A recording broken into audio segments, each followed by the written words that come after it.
गोपालपुर गांव में रमेश नाम का एक लड़का था जिसकी 30 साल की उम्र पार कर चुकी थी और उसके लिए एक रिश्ता आया था। उस दिन उसकी माँ शारदा, पिताजी प्रसाद उसके साथ रिश्ता देखने के लिए 10 किलोमीटर दूर पर्वतपुर जाने वाले थे, पर वो शीशे के सामने में खड़ा था और खुद से बातें किए जा रहा था।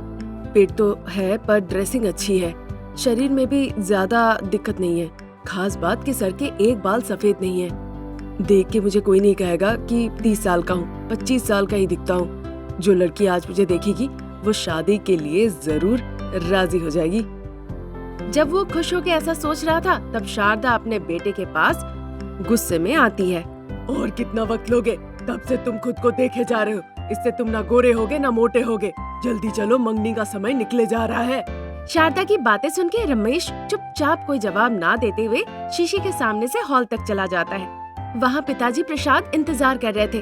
रमेश को देखकर कहते हैं, देखा हमारा बेटा कैसा चमक रहा है। उम्र शादी की चमक की नहीं है, बाप होने की चमक की है। पर क्या करे? अब क्या करे, अब इसकी शादी की चमक आ रही है। चलिए लड़की के घर। कब क्या कहना चाहिए तुम्हें कुछ नहीं पता। ऐसा कह के वो पर्वतपुर गांव के लिए निकल जाते हैं। पर्वतपुर के मुखिया नरसिम्हा जी की शादी श्रीलता से होने के बाद से ही उनकी किस्मत चमक उठी थी। तभी वो गांव प्रधान बने थे। उनकी 2 बेटी है, अनामिका और यामिनी। आज अनामिका की ही सगाई थी। जरूरत के मुताबिक सब बंदोबस्त हो चुका था।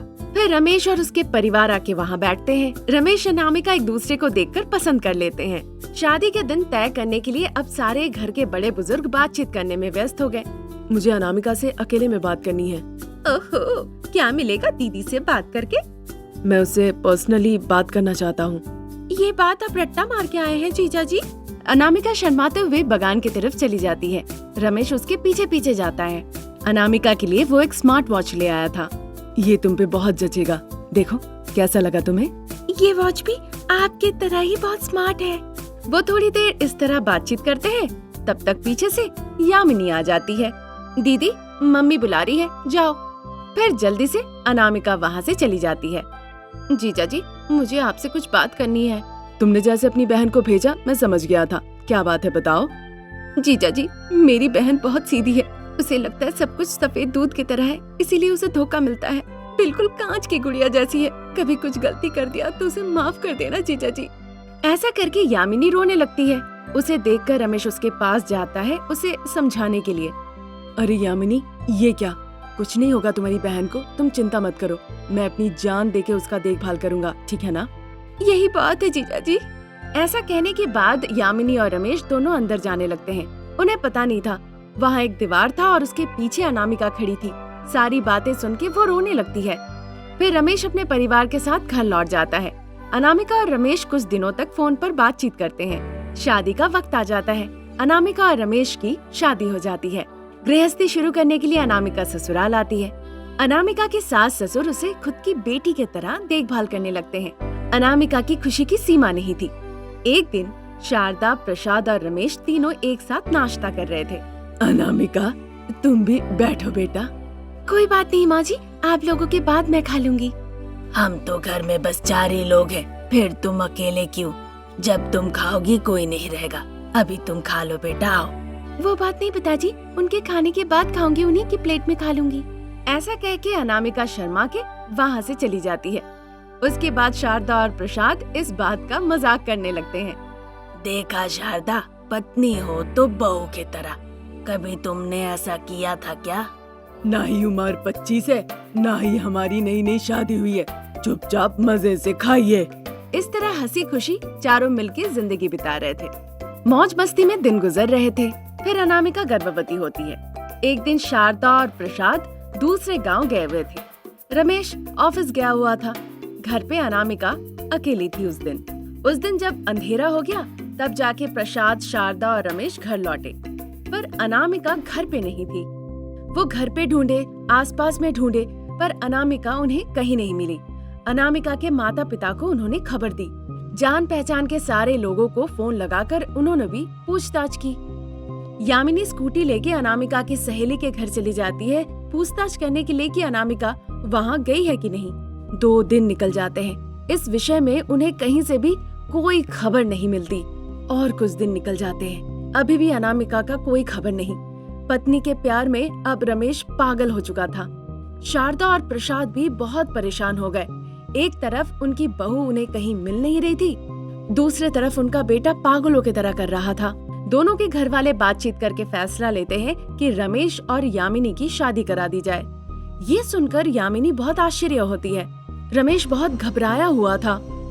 ये गलत है माँ, मैं दीदी की जगह कैसे ले सकती हूँ? हमारे पास इसके अलावा और कोई चारा भी नहीं। जीजा जी को इस हालत में कैसे छोड़ दे? तुम नहीं समझोगी तो कौन समझेगा? तुम मेरी दिक्कत क्यों नहीं समझती माँ? देखो बेटा, मैं तुम्हारी माँ हूँ। क्या मैं जानबूझ के तुम्हारी जिंदगी बर्बाद कर सकती हूँ, बताओ? यामिनी एक शब्द नहीं कह पाती और वो रोने लगती है। उधर रमेश के पिताजी रमेश से बात करते हैं। पिताजी, अनामिका की जगह मैं यामिनी को नहीं दे सकता। बेचारी यामिनी, उसको खुद की अपनी जिंदगी के कितने सारे सपने होंगे। एक शादीशुदा इंसान के साथ उसकी शादी कराने का मतलब ये है कि जीते जी उसका गला काट देना। क्या मैं गलत कह रहा हूँ पिताजी? ये बहुत बड़ी गलती होगी पिताजी। आप मेरी बात सुनिए, मैं यामिनी के साथ ऐसा नहीं कर सकता। अनामिका जरूर लौट आएगी पिताजी एक दिन, मुझे पूरा भरोसा है। अरे कहाँ है वो, कैसी है वो, कब लौटेगी, कहाँ से लौटेगी, तुम्हें इस बारे में कुछ नहीं पता और पागलों की तरह कह रहे हो। तुम उसे लेके कितने परेशान हो। तुम्हारी ये हालत हमसे देखा नहीं जाता बेटा, समझो। यामिनी ही तुम्हारी तकलीफ कम कर सकती है बेटा। प्रसाद के समझाने पे रमेश मान जाता है। दोनों परिवारों के फैसले से रमेश और यामिनी की शादी का फैसला लिया जाता है। पर आखिरकार अनामिका गई कहाँ? अभी अनामिका है कहाँ? रमेश और यामिनी की शादी होती है या नहीं? इस बीच अनामिका लौट आती है क्या? आपके इन सारे प्रश्नों का समाधान अगले भाग में मिलेगा। कहानी अगर पसंद आई तो हमारे चैनल को जरूर सब्सक्राइब करें। Thank you for watching. Rampur गांव में अनामिका और रमेश एक दंपति रहते थे। उनका रानी और शंकर नाम के 2 बच्चे थे। अनामिका की सासू माँ शारदा बच्चों के साथ समय बिता के बहुत खुश रहती थी। रमेश छोटे मोटे काम करके अपने परिवार को चलाया करता था। छोटे से ही घर में वो बहुत खुशी खुशी अपना जीवन बिता रहे थे। तौखुन एक दिन शारदा बोले, अरे रे रे, जब देखो तब बस बारिश ही होती है। दादी, बारिश की पानी आपसे बात करती है? हाँ, मुझसे बात करती है, मुझसे लड़ाई करती है, तुम्हें नहीं पता? दादी झूठ बोल रही है, बारिश कैसे बात कर सकती है? इसलिए कह रही है क्योंकि हम बच्चे हैं, बस कहानियाँ बता रही है हमें, है ना दादी? अरे चतुर बच्चे, तुम्हें सब मालूम है ना? देखो अब बारिश में भीग गए हैं, अभी तुम्हारी माँ देखेगी तो हम सभी को डांटेगी। अगर डांटी तो भी कोई दिक्कत नहीं, रोज रोज थोड़ी मिलती है, क्या कहती हो? अरे रानी, दादी तो हमेशा माँ से डांट खाती रहती है, मैंने कई बार देखा है। डांट खाने के बाद दादी का तो मुंह ही फूल जाता है। अच्छा बेटा, तो अब ये सब कहोगे, रुको मैं तुम्हारी पिटाई लगाऊंगी। नहीं नहीं दादी, नहीं। ऐसा कह के शारदा रानी और शंकर को घर के अंदर ले आती है। बहुत जोरों की बारिश हो रही थी। रमेश हाथ में एक सब्जी का थैला लेकर वो घर लौट आता है। क्या बात है, इतनी सब्जियां एक बार में लेकर आए? क्या तुम्हें कोई दूसरा काम मिल गया है? अरे ये क्या, ये लीजिए गमछा, अपने आप को पोंछिए, देखिए तो बाल भी पूरे गीले हो गए हैं। बाहर बहुत जोरों की बारिश हो रही है, मुझे लगा मैं घर पहुंच पाऊंगा या भी नहीं। मेरे पास छतरी भी नहीं थी। मैंने कैसे भी एक प्लास्टिक से सर को ढक के घर लौट आया। लगता है कुछ दिन लगातार ऐसी बारिश होगी। क्या और कुछ दिन? अभी ये बर्दाश्त नहीं हो रही है। आप ये क्या कह रहे हैं? किसने आपसे कहा? ये साइक्लोन है लगता है। जो लोग मेरे यहाँ काम कर रहे थे वो यही कह रहे थे। ये भी कह रहे थे कि जब तक बारिश होगी हमें कोई काम भी नहीं मिलने वाला। तभी तो अगले 4 दिनों के लिए जरूरतमंद सब्जियाँ खरीद के ले आया। काम नहीं होगा तो क्या होगा रे? सासू माँ पहले से ऐसा कह के दुखी है, ऊपर से आप ऐसा कह के आप उन्हें और ज्यादा दुख मत पहुँचाइए। हमारे घर में अगले 1 हफ्ते के लिए पूरे राशन पानी है, चावल भी है और सब्जियाँ वो लेकर ही आ गए। कोई दिक्कत नहीं होगी, 1 हफ्ते के बाद भी काम पे जाए तो चलेगा। नहीं अनामिका, ये बारिश 2-2.5 हफ्ते तक चलेगा। 2 साइक्लोन्स आने वाले हैं लगता है। मुझे बहुत चिंता हो रही है, पता नहीं मैं क्या करूँगा। हाय भगवान, हमें ऐसी दिक्कत क्यों दे रहे हैं आप? बहुत हो गया सासू माँ, अजी आप चिंता मत कीजिए, तो अभी जैसा चल रहा है चलने दीजिए, बाद में हम देख लेंगे। पहले आप जाइए, जाके नहा के आइए, मैं खाना परोस देती हूँ। बच्चे तुम लोग भी जाके हाथ धो कर आओ।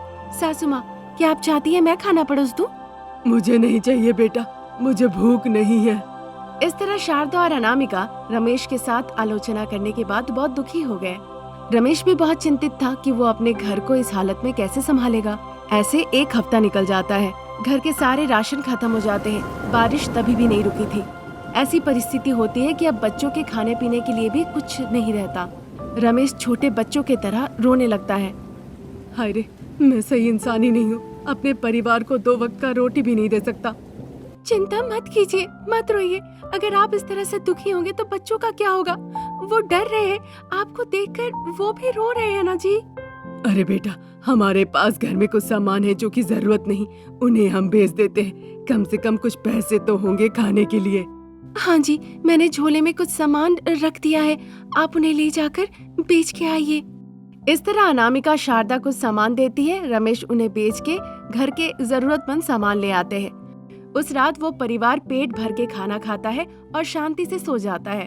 तभी अचानक से रमेश के कमरे के दीवार टूटने लगते हैं। रमेश जो सो रहा था वो अचानक से उठ जाता है। अनामिका भी बहुत चिंतित हो जाती है। अजी, अब क्या होगा? मुझे तो बहुत डर लग रहा है। पहले जाओ, जाके देखो बच्चे क्या कर रहे हैं। माँ वहाँ पे सो रही है, जल्दी जाके देख कर आओ। अनामिका जल्दी से जाती है देखने के लिए। देखती है शारदा के साथ बच्चे सुकून से सो रहे हैं। पूरी रात रमेश और अनामिका ठीक से सो नहीं पाते। अब तक बस वो यही सोच रहे थे कि खाने का सामान, जरूरत की चीजें कहाँ से आएंगे। पर अब उन्हें इस बात की चिंता खाए जा रही थी कि सर के ऊपर का छत भी अब नहीं रहेगा। अरे, इतने सालों से ये घर ऐसे ही टूटा हुआ था। अब मुझे बहुत डर लग रहा है अनामिका।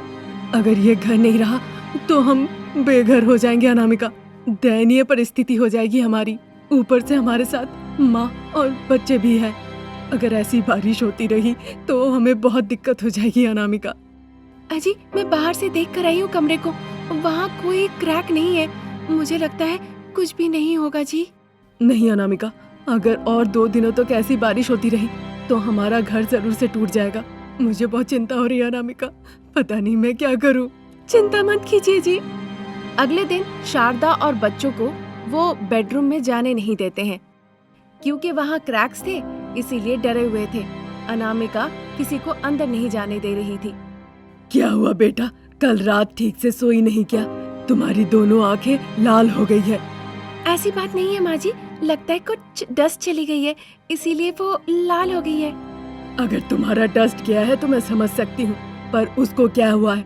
उसकी आंखें भी लाल क्यों है? बेटा क्या हुआ, बोलो। माँ, कितने सालों पहले ये घर बनाया बताओ? बहुत सालों पहले तुम्हारे दादाजी ने इस घर को बनाया था, कम से कम 30 साल पहले। अब तक इस घर में एक क्रैक भी नहीं आई। कितना तूफान आया, कितनी बिजली कड़की, इस घर ने सब सह लिया। इसलिए तुम्हारे पिताजी इस घर को छोड़ के कभी कहीं नहीं गए। जब से ये घर बना है तब से इस घर की कभी मरम्मत हुई है क्या माँ? नहीं बेटा, तुम्हारे पिताजी कहा करते थे कि इस घर को कुछ नहीं होगा। रमेश जब अपनी माँ शारदा से बात कर ही रहा था, अचानक से दीवारों में क्रैक्स आने लगती है। सभी लोग देखकर बहुत डर जाते हैं। जल्दी से शारदा जाके बच्चों को पकड़ लेती है। रमेश और अनामिका ये देखकर बहुत डर जाते हैं। अनामिका, इस घर के अंदर रहना ठीक नहीं होगा, हमें तुरंत बाहर चले जाना चाहिए। तुम क्या कह रहे हो बेटा? हाँ सासू माँ, रात में ही हमारे कमरे में क्रैक्स आ गए थे, अभी यहाँ पे भी आ गया। अगर हम यहाँ रहे तो हमारे लिए मुसीबत हो सकती है। जब अनामिका ऐसा कह ही रही थी तभी घर टूटने की परिस्थिति में आ जाती है। रमेश, अनामिका, शारदा बच्चों को लेकर जल्दी से घर से बाहर भाग के चले जाते हैं। जैसे ही सब घर से बाहर निकल आए, पूरा घर टूट के मिट्टी में मिल गया। क्योंकि बहुत सालों से वो उस घर में रह रहे थे, इसीलिए उस घर के टूटने पे सभी लोग बहुत रोने लगते हैं। जब तक बारिश नहीं रुकती है तब तक के लिए अनामिका सभी को लेकर अपने मायके चली जाती है।